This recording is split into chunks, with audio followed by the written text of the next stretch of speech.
안녕하세요. 반갑습니다. 성경 함께 읽기. 오늘은 히브리서 5장의 이야기 속으로 들어가도록 하겠습니다. 4장에서는 위대하신 대제사장이신 하나님의 아들 예수님에 대해서 마무리가 되었어요. 그래서 5장에서는 왜 하나님의 아들 예수님께서 대제사장의 자격을 가지고 계신가 라고 설명을 하고 있는 거죠. 1절을 볼게요.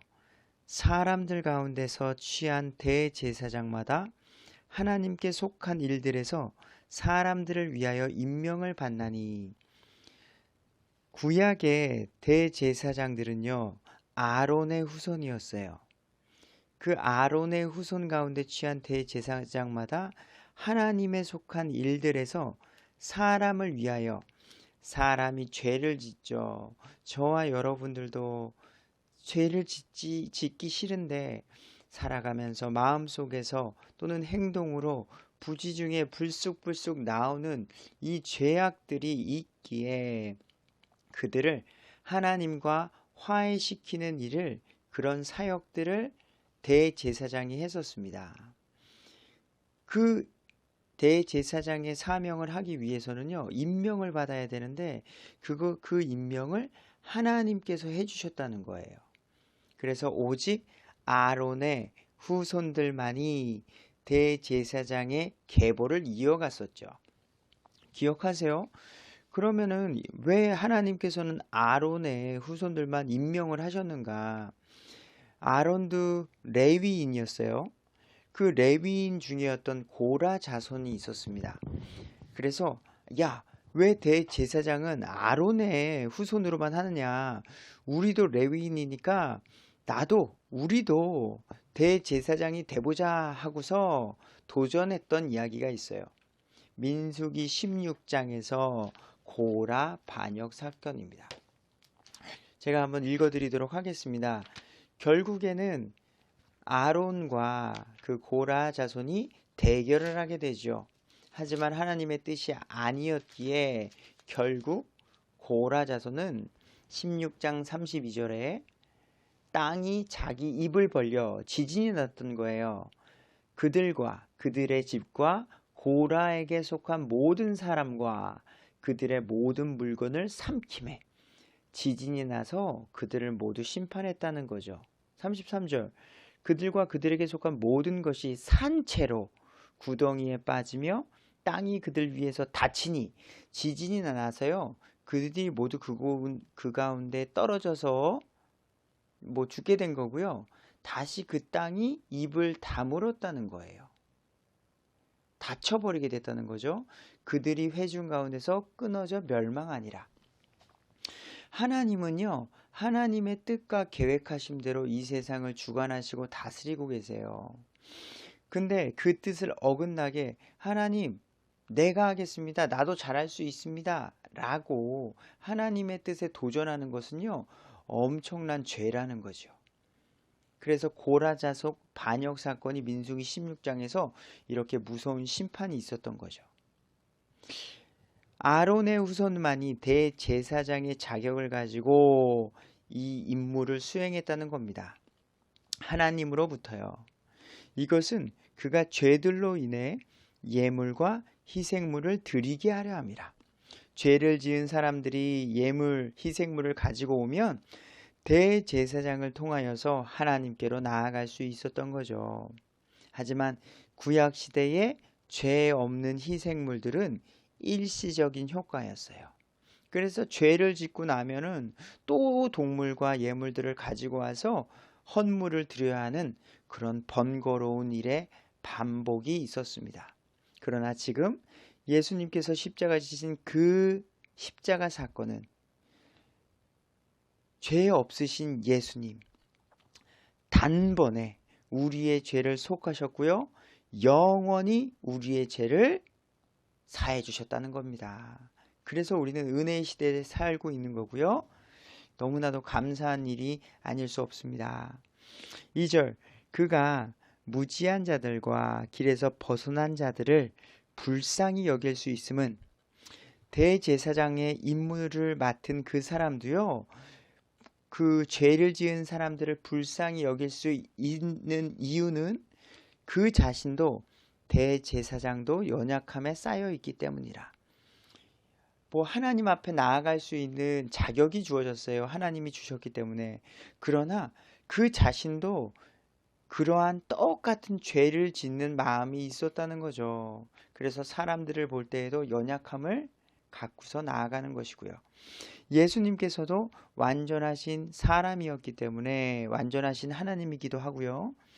사람이기셨기 때문에 우리의 연약함을 아신다라는 것이고요.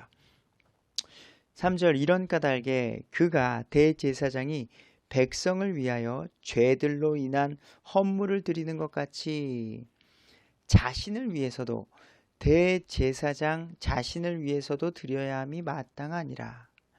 그래서 대제사장은 1년에 한 번 대속죄일날 어디 들어갔죠?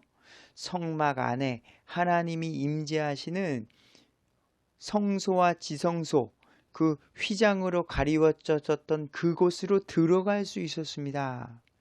근데 그 대제사장도요, 죄가 없어야 했고요. 하나님께서 말씀하신 에봇을 입고 대제사장이 입는 그 옷, 가슴판에 있는 12가지의 보석, 다양한 것들을 갖추고서 정결하게 들어가야 했어요. 죄가 있으면 안 되기 때문에 대제사장 자신을 위해서도요, 헌물을 드리고 죄를 사하는 일을 먼저 해야 했어요. 그렇지 않고 그냥 들어갔다가 바로 죽음을 맞이하게 되기 때문입니다. 그래서 자신을 위해서도 대제사장이 헌물을 드려야 했다. 이것이 마땅하다라고 3절에 나와 있는 거예요.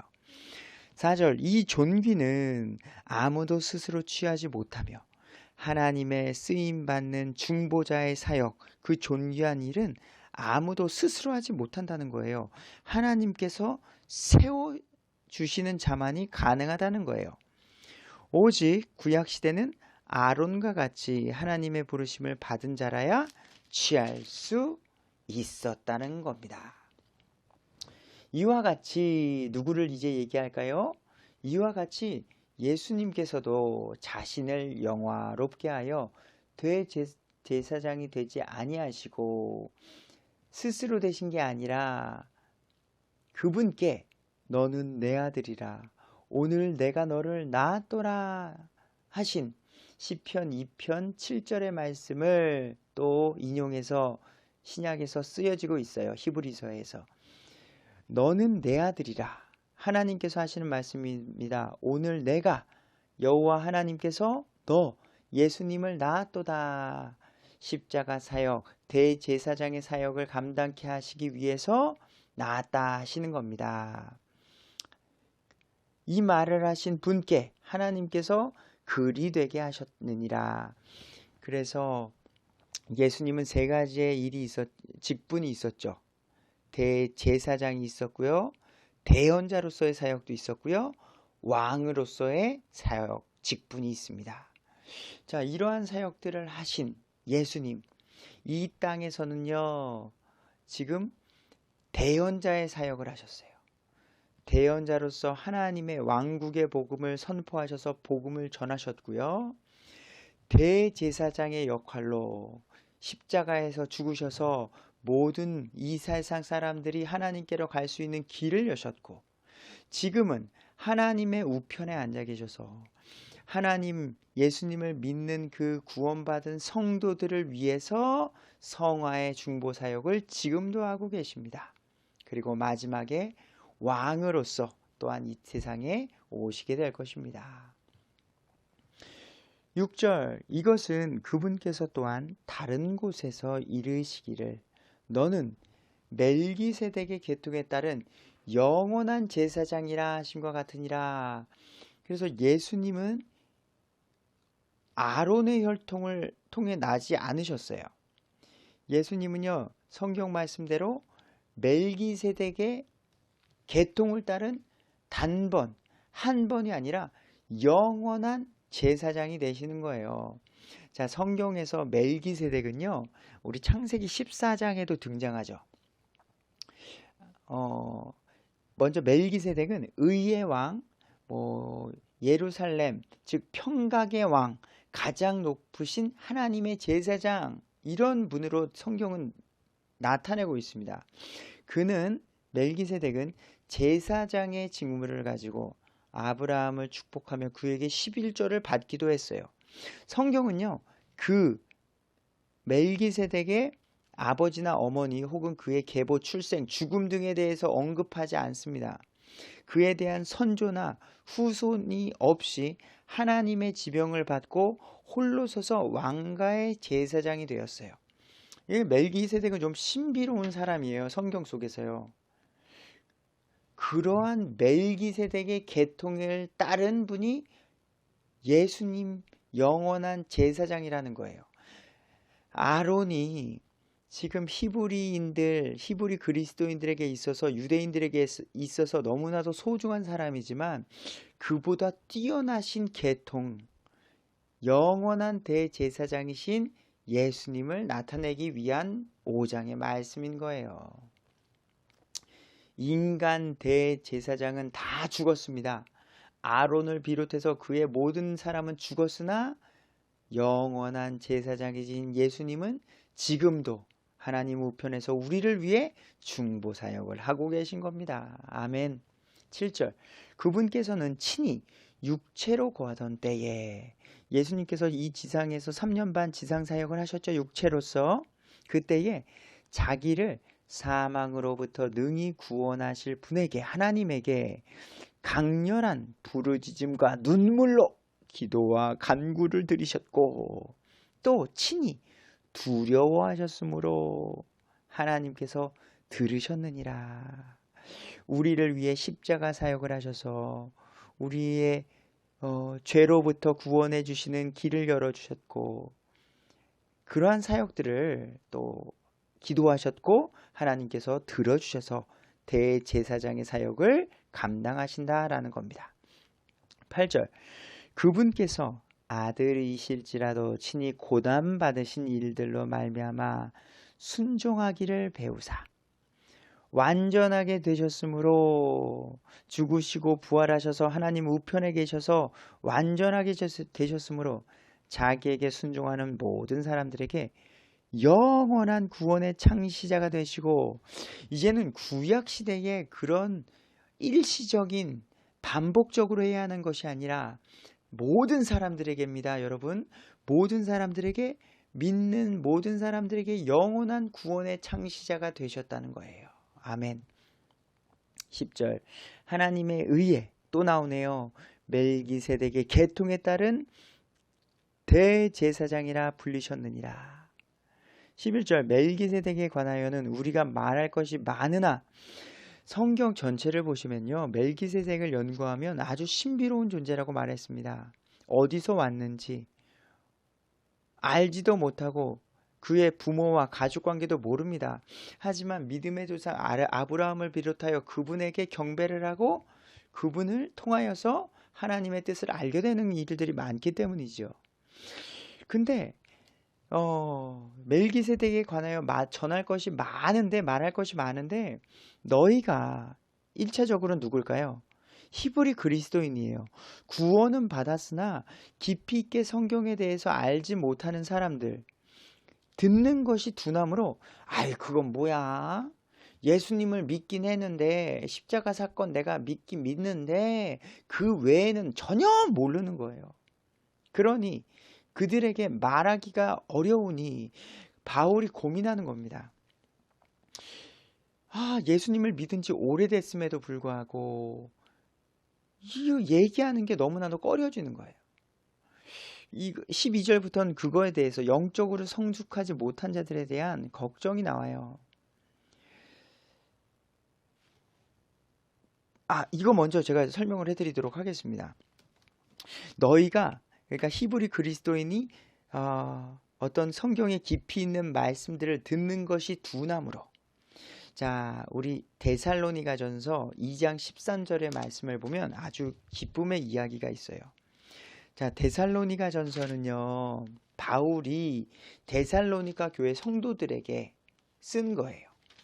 근데 그들에게 이런 말을 합니다. 2장 13절에, 자, 이런 까닭에 우리가 또한 하나님께 끊임없이 감사를 드리는 일이 있게 됐어요. 바울의 사역 속에서 너희가 데살로니가 교회 교인들이 성도들이 우리에게 들은 바울에게서 들은 하나님의 말씀을 받을 때에 그것들을 사람의 말로 받지 아니하고 하나님의 말씀으로 받았기 때문이니 진실로 그러하도다. 그 말씀이 또한 믿는 너희에게 효력이 있게 일하느니라. 자, 말씀을 받고요. 그것을 바울이 전했잖아요. 바울이 전했을 때에 그것을 하나님의 말씀으로 받고요. 그 믿음을 통하여 효력이 있게 세상 속에서 살아가는 거예요. 이 기쁜 일이 있었어요. 자, 이 데살로니가 전서 교인들에게 행한 일이 있는데 데살로니가 전서 성도들보다도 더 훌륭하고 고귀하게 여긴 사람들이 있습니다. 사도행전 17장 10절에서 12절 누굴까요? 베레아 사람들이었어요. 자, 밤에 형제들이 바울과 실라를 즉시 베레아로 보냈습니다. 복음을 선포하러 베레아로 갔는데 그들이 바울과 실라가 그곳에 이르러 유대인들의 회당에 들어갔습니다. 이때 당시에 회당을 돌아다니면서 복음을 전했으니까요.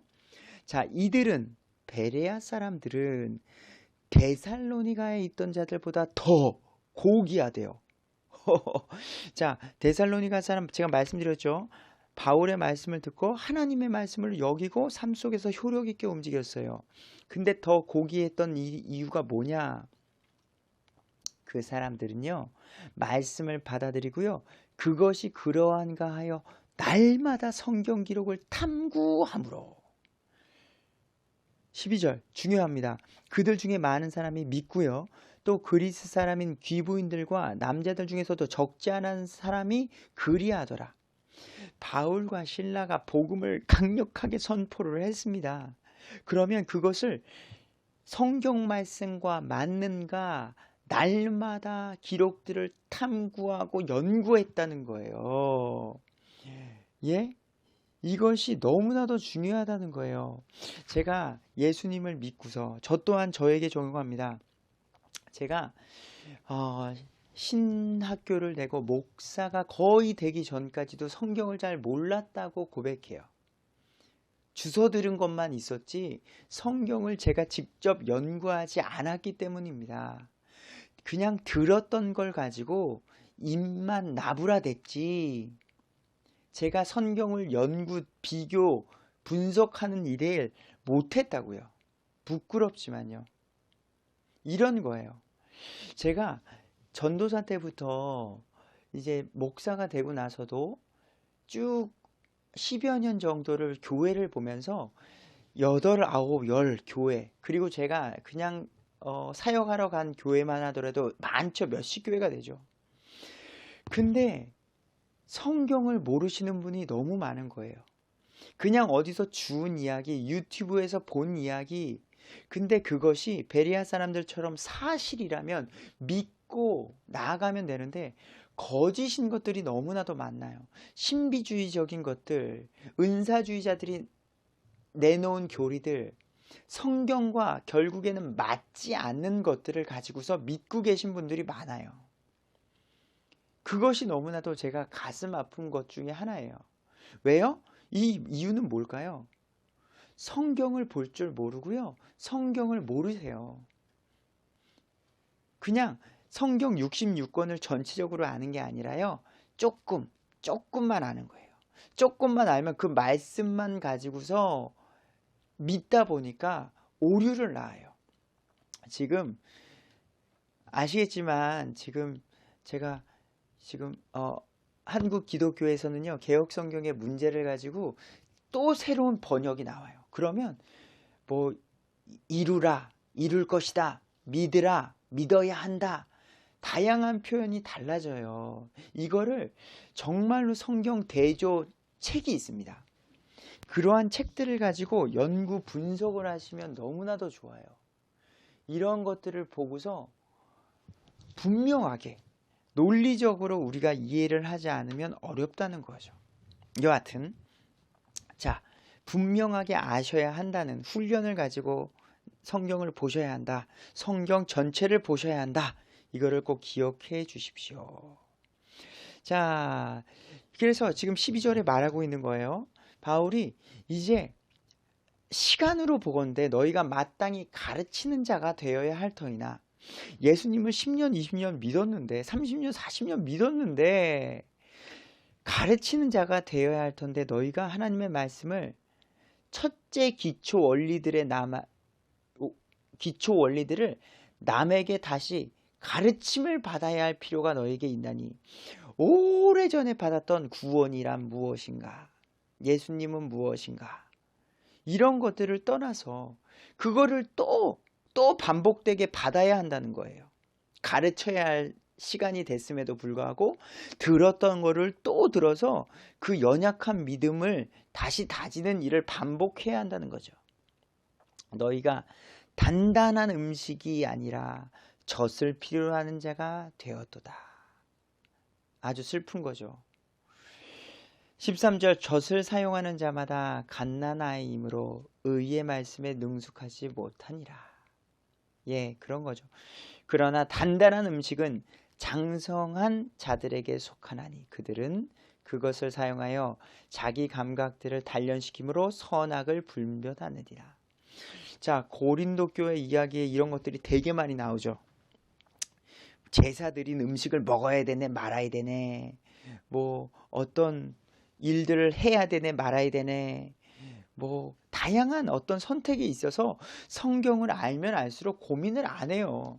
새벽 기도를 가야 되네, 말아야 되네, 11조를 해야 되네, 말아야 되네, 뭐 하루에 기도를 1시간 해야 되네, 말아야 되네, 뭐 다양한 부분에 있어서 성경을 알면 자유로워요.